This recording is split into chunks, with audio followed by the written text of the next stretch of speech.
the bottom line is, very few people would opt to hire a thinker for a president. They're much more likely to choose a feeler.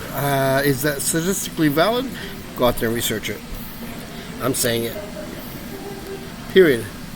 I'm saying it like Donald John Trump says his things. Period. Doesn't go out there and do statistical analysis beyond the minimum Gallup poll or whatever bullshit. But he gets online and says what Steven Pinker would never say. Stuff that gets him elected. Would Steven Pinker get elected? I doubt it. He's too placid. He's too intellectual. That doesn't mean it's bad to be intellectual. It just means that I listen to Steven Pinker. He doesn't motivate me to lift my finger or drink my coffee. Not that it doesn't mean that Steven Pinker is bad. It's just he's not a motivator. He doesn't motivate me for any reason whatsoever. Neither does John Boswell's music. John Boswell's music, Melody Sheep, just puts me to sleep, and I enjoy it. Doesn't mean that it's bad or good. Doesn't mean that I want John Boswell to be my president. I do not want him to rule me. I do not want Lisa Randall of the physics department of Massachusetts, Harvard University, to rule me in any way, shape, or form. I don't believe in her politics. I don't believe in her way of doing things. I don't believe in her intellect.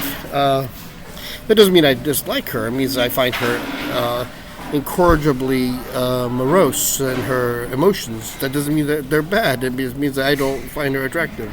And yet I do, physically speaking, but the rest of her petty antics, her disillusioned magical joking, funny, but not impressive, not the presidential material. I'd much rather have Donald John Trump as president than Lisa Randall, for sure. Between the guy down in Florida and Bush, I don't know which Bush you want to put into office. Jeb? I'm not sure. I'd rather be president myself. I mean, I can bullshit just as much as Bill Biden. Listen to Bill Biden. Ian Oliver Martin for president of the United States of America. Bill Biden is a flaccid non-person. Come on, vote for me. You replace this idiot. Vote for me. Ian Oliver Martin, completely unemployed, completely unemployable by anybody who wants to. Of course, put me on the thing. You don't have to pay me a penny. Just pay for my frickin' sausage breakfast in the morning, and I'll be good. You buy my clothes for me, and I'll be good.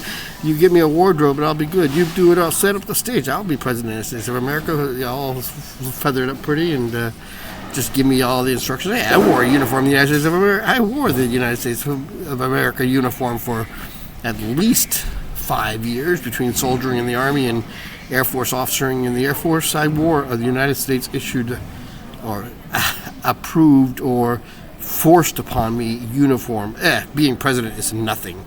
It's just making decisions like any first lieutenant can make, any second lieutenant can make, any sergeant can make. Any sergeant can be president of the United States of America. Any private first class, any private no class at all can be president of the United States of America. But Lisa Randall will never be president of the United States of America, and that's the end of the story. As for ROCIO Monasterio San Martin, more likely that she's going to become president of the United States of America than Charles, King of England, because Charles, King of England, has no presidential quality whatsoever. He's completely dead meat. All he wants is to be worshipped. I've got plenty of those people. Anybody can be worshipped. He can worship anybody, anywhere. Worship. Go ahead, worship Charles. You know what Charles is? He's a mass psychosis for the British people.